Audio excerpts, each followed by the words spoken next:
So I'm going to do a walkthrough of our LOI template using this sample listing that we found. So here's the template, right? Here's the instructions. I'm going to skip over those because I wrote them. So today's date is April 23rd, 2025. Since we don't have the sim, I'm not, right, this is a real listing, but I'm not using the sim. So I'm just going to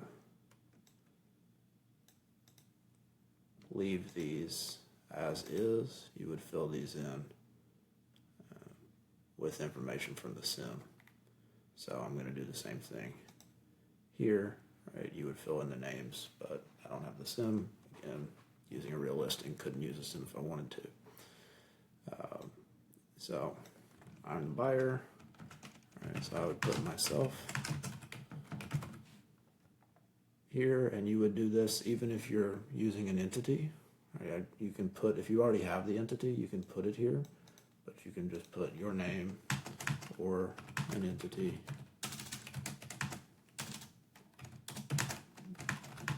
established by me.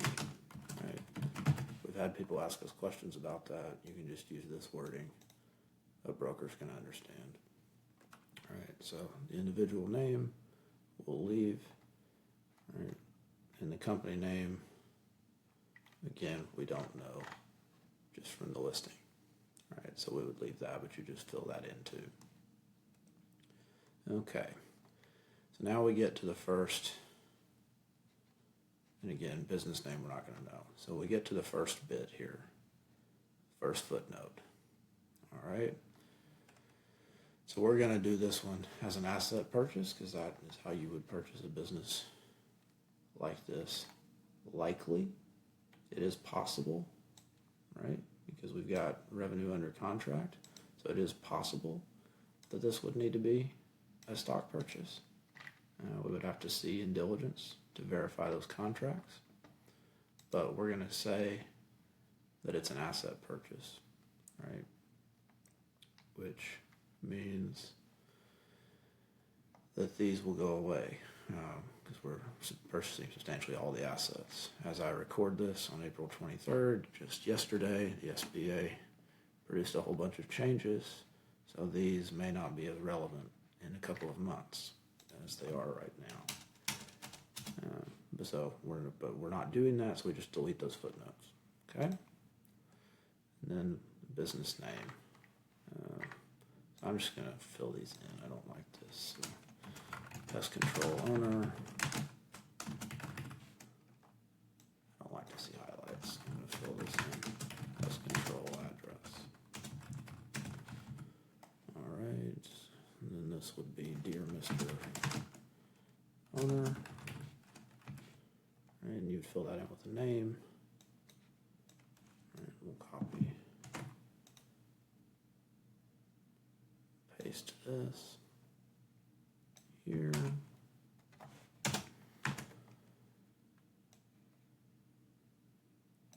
And pest control company, whatever the name is. And then pest control business. Okay. Again, whatever the name actually is. All right, so now we're going to come to what we're going to offer for the business. So when we do this, whether you have just a listing like we do here, or if you have a sim, right, you take the numbers as given. So,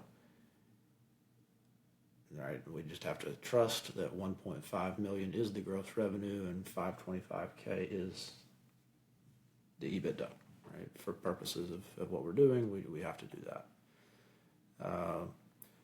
So they're listing this at 315. I'm a buyer. I don't want to pay 315, so I'm going to give them an offer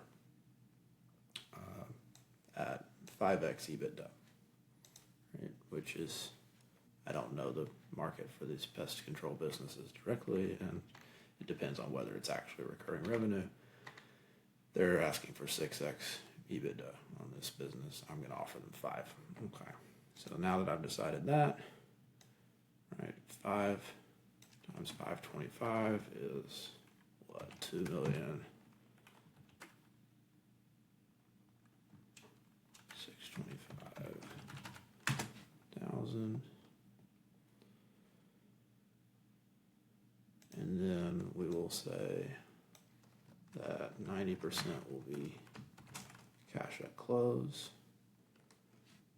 So I'll show how I would do it. Pull up the calculator. 2,625 times 0.9. Okay.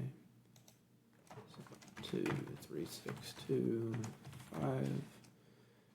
And then the remainder is going to be via a note. And I'll leave the footnotes. We'll get to that. And what is that? 2,625,500 we paid in accordance with.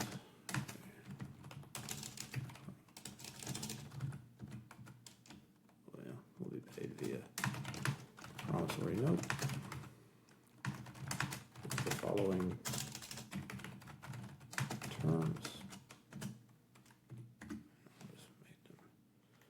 We'll say, I'm just going to choose some numbers here, 8%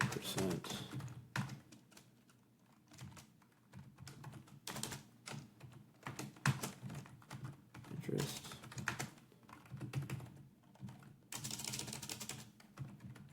compounded annually and accruing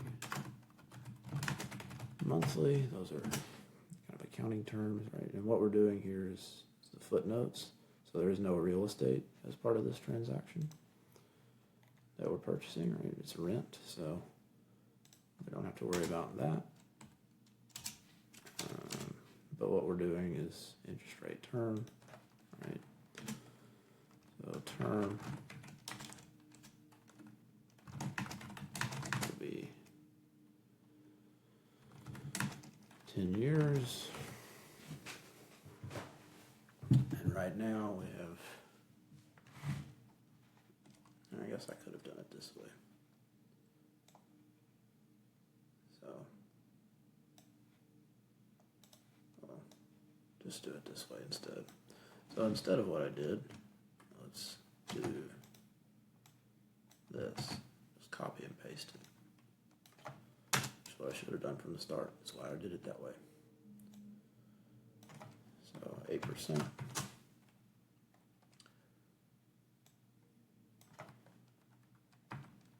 8 years. Now this bit, we'll have to see where the template is in a couple of months after the new SBA guidelines get fully digested. We'll add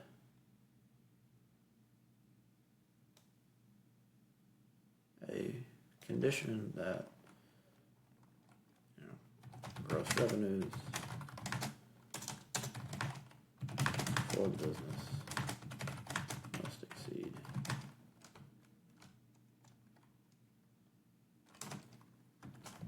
$1.5 million per year in the first 2 years following closing.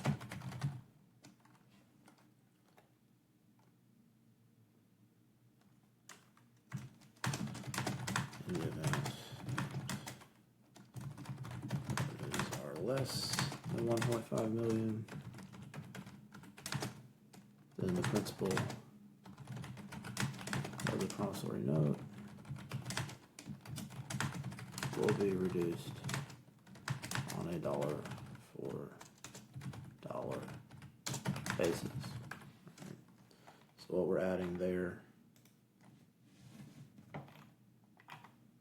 is language to just signal that the promissory note is going to have some conditions to it. We could be more specific there, but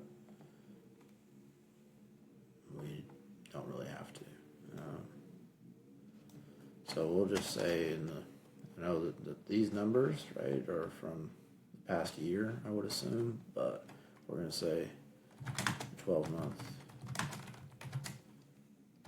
prior to closing, because that's a more common thing. And we'll say when here, right, EBITDA of 525,000, right, and we just have to trust that number. It may not be right. That's what diligence is for. And here's the note, right? As this says, the numbers that you use should be those that are in the SIM or the brokerage listing. Here we're looking at the brokerage listing, so that's the number we use. All right, we're done with that footnote, so we delete it. Now we move on to the next bit, and we got a lot of footnotes here. So I'm just going to, this is a business that probably doesn't have a whole lot of working capital, right? There are going to be employees. There's going to be some inventory. There'll be a little bit of FF&E, possibly, but probably not a lot. But regardless, we don't have the dollar amounts, right? There's nothing in here in this listing about working capital. Potentially there is in the SIM, but we don't have the SIM for purposes of this exercise, right? So I'm just going to leave this, right? For purposes of the LOI, since I don't know what I don't know here, we're just going to say use the default language, right? So we're not, right, there's plenty of numbers to add here, but that's not this business, right? I mean, the only thing that we could have is this, right? This is not really a long-term projects business, but there are potentially, recurring revenues, right? So what we'll say is, right, the purchase price. So only this last footnote here, this number 5, or what's currently number 5, is relevant, right? Price will also take into account, will also be adjusted to take into account any deferred or prepaid revenues. And what that would be is something like an annual contract that somebody has already paid the whole year in advance.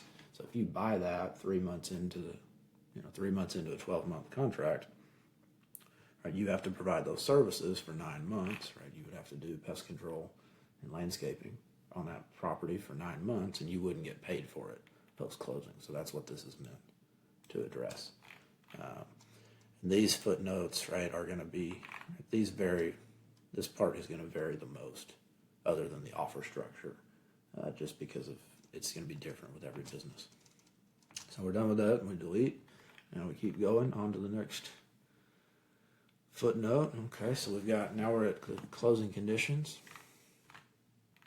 right? And so third-party consents, so the footnote is about real estate or key employees. With a business like this, I kind of doubt that there are key employees. I definitely don't see anything on the listing that suggests it. There may be key employees, right? Manager type roles, but we don't know at this point. So, and there's no real estate, right? So, but there is a lease, right? So we will add the lease. And we'll make it the same size. And we don't know the owner of the real estate, but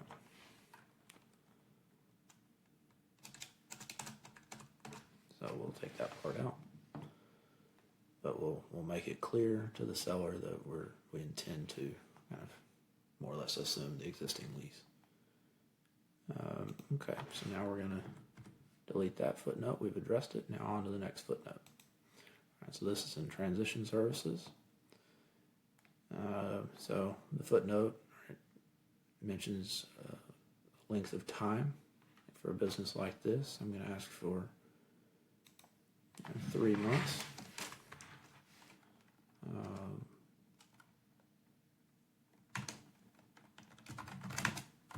So we'll provide, we'll say 3 months of transition services for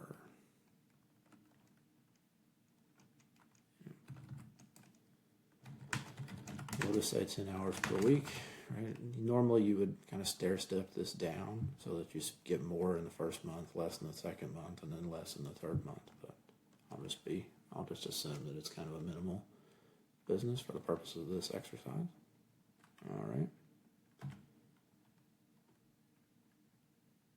And then we'll add, there will be no additional compensation to seller for providing the transition services. This is something, that part is something that can get negotiated. But here's the bit. But if I'm the buyer, I want at least some transition services to be included in the purchase price. So now we're done with that footnote. So now we move on. All right. So now let's go to the next footnote, right? I say 90 days is common for initial draft. So that's what we'll do. Easy enough. All right. Now we get down here to governing law, waiver of jury right. So Delaware, state where the business is located. This business is in Alabama. So we'll just say Alabama. We'll just assume that you are also in Alabama. You wouldn't have to be, but. And then we will replace that everywhere that we find it. All right. So this is where you would put an NDA in place. So obviously there's not an NDA for this listing because I am not actually buying it. This is just a sample. But let's just say that I did one last week. Right. So there we go. Actually, let's do it the real way. So here's the footnote, right? So there is no NDA in this instance. So we'll do what the instructions say, or replace it, right? So just Control-C, Control-V, or you can click copy and paste with your mouse, however you like to do it. This is a note about fees with assigning trademarks and patents and copyrights. There aren't going to be any for this business, so that just goes away. And then let's just say 5 p.m. CST, because Alabama's in Central Time, and let's give them till Friday. No. All right, Friday's on only 2 days, because today's Wednesday. So let's give them until April 30th. Let's give them a week. Know that very few people take those seriously as in terms of it being an exploding offer, but you should go ahead and put something. All right, so now, right, the last note, sign the LOI before you send it. So what I would do is put my name here, right, and I'm signing by myself, so I can delete this part. If you were signing as an entity, you need those. And then, we would put seller name here, right, which could be the company or could be the individual. And then I would print this. I would either get DocuSign or something similar to sign it here, or I would print out this page and then wet sign it and then scan it. But regardless, I would scan it, or I would sign it before I send it to the seller. And you send it to the seller via PDF, right? They'll probably ask for a Word version. So you may want to just go ahead and send both, right? Send a Word and a PDF of it, but regardless, send it signed. And then the last thing we do is to come in and delete this first page. And we delete this header. So always delete the first page, and then this will be ready to go. Right? And then what would happen is you would send it, pest control owner, and then hopefully the seller and broker would get back to you. They would send some red lines, because that's almost always, right, these LOIs get redlined. And then at that point you would come talk to us and we would help you proceed moving forward. Like I expect this one, right, this purchase price is going to be quite a bit lower, so they're going to try to get the purchase price higher. They wouldn't really, not a lot to do here, because this is sort of just SBA loan, so they might quibble with the interest rate. They might push back here, right, this gross revenue piece. But regardless, that's how you go through the template, right? You kind of go through step by step, with each yellow highlight being something you replace, and the green being something that you read through and you make the applicable changes. And then it's ready to send, and once you get feedback, we're happy to talk to you.